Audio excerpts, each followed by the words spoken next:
Everyone is talking about the lack of difficulty on the Ohio State strength of schedule, but an insider has shown why Ohio State deserves to be the number one ranked team in the nation, despite not having a crazy high ranked win, and we have to break it all down. What's up, guys? I'm Matt Long. Welcome to Columbus Football 365. Guys, thank you so much for 1,000 subscribers. You guys are absolutely amazing.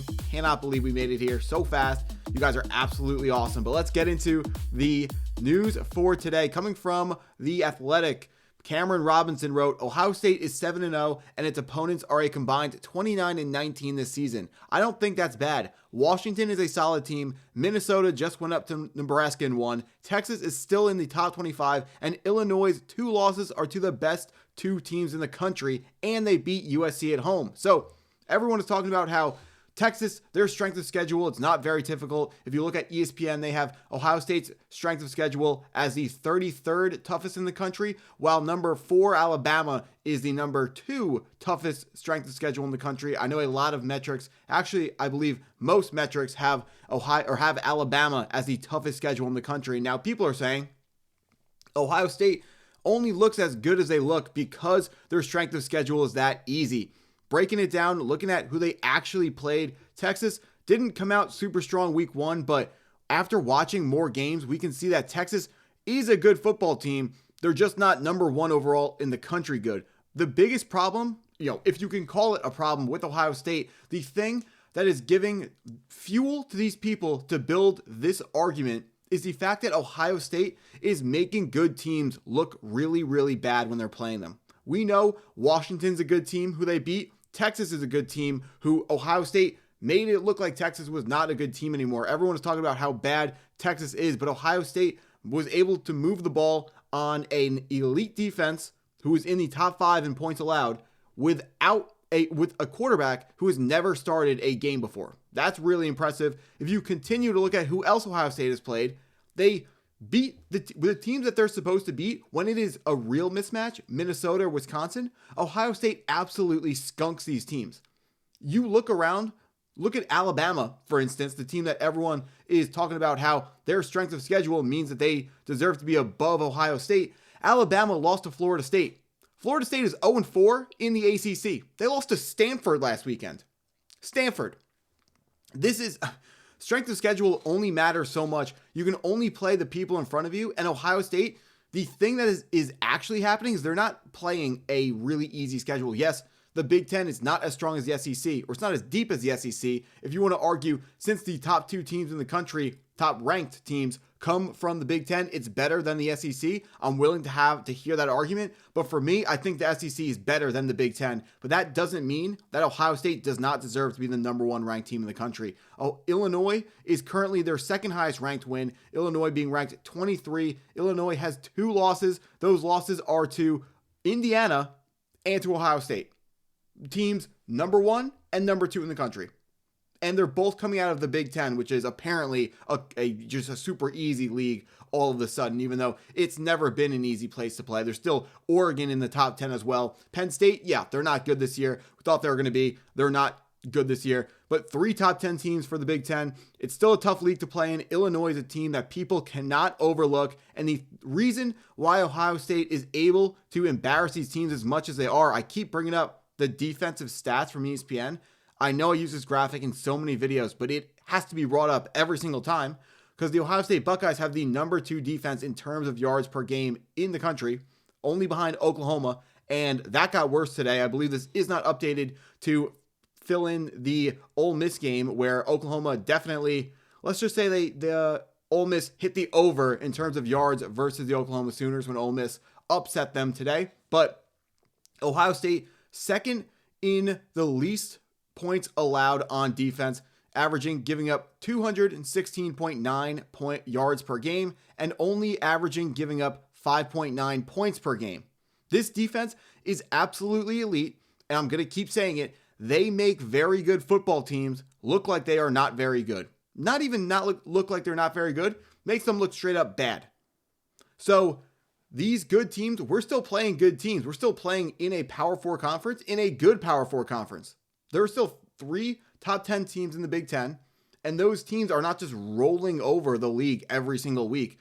The worst teams in the Big Ten are still putting up fights against the top teams, unless you're, UCLA today versus Indiana. Indiana, I'm getting a little bit worried about what I'm seeing from them because they are really, really good. Ohio State, better, but they are looking really, really good as well. But the final thing that we got to talk about here, also, we talked about how good their defense is. Currently, CBS Sports has Julian Sayin, the quarterback, ranked as the number 3 quarterback in the country. Going to quickly read what came from the CBS Sports college football website.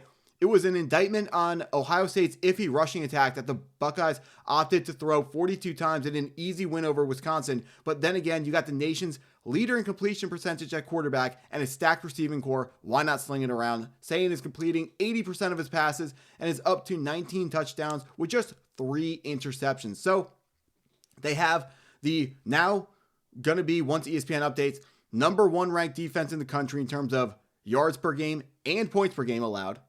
They have the number 1 offensive player in the country, Jeremiah Smith. They have a second first-round pick wide receiver in Carnell Tate. And they have Julian Sayin, according to CBS, the number 3 ranked quarterback in the country. And according to the Heisman odds this morning on College Football Game Day, the 3rd favorite to win the Heisman. So, elite defense, fantastic players on offense, probably the best coaching staff in the entire country. Whether or not you think Ryan Day is the best coach in the league, that's up to you. It's between Day, Kirby Smart, and Dan Lanning, but whoever you want to pick, he definitely has the biggest. Ohio State definitely has the best top 3 coaches on their team with head coach, OC, and DC. Patricia has, I'm not going to say flipped this defense because they were good last year, but taken a great defense that lost a ton of players to the NFL to another level. And then offensively, Brian Hartline, who just all this guy does is churn out wide receivers into the first round of the NFL draft and turn out monstrous wide receivers in the NFL. He is calling the plays on offense, and they've had a great game plan every single year to integrate Julian Sayin slowly into the offense, but still dial up enough big plays when Ohio State needs them to the point where Ohio State has never really been in a game deep into the fourth quarter since week 1 against Texas. So there is no weakness on this team. The only thing that could be a weakness in terms of their college football playoff resume is their lack of strength of schedule, but that's going to be changed because when we get to college football playoff time, the Big Ten championship game will have already happened. So maybe it is a little bit too early to be having this conversation because we do not yet know the outcome of Indiana versus Ohio State in the conference championship game. But up until we get there, Ohio State can only play the teams they scheduled. And they started the year by scheduling the AP voters number 1 team in the country. So you can't even get mad at them for scheduling a cupcake schedule. So I'm just extremely frustrated with, first off, emotionally, I'm frustrated with this narrative that's going around that Ohio State has a cookie cutter schedule and that's why they're ranked number 1.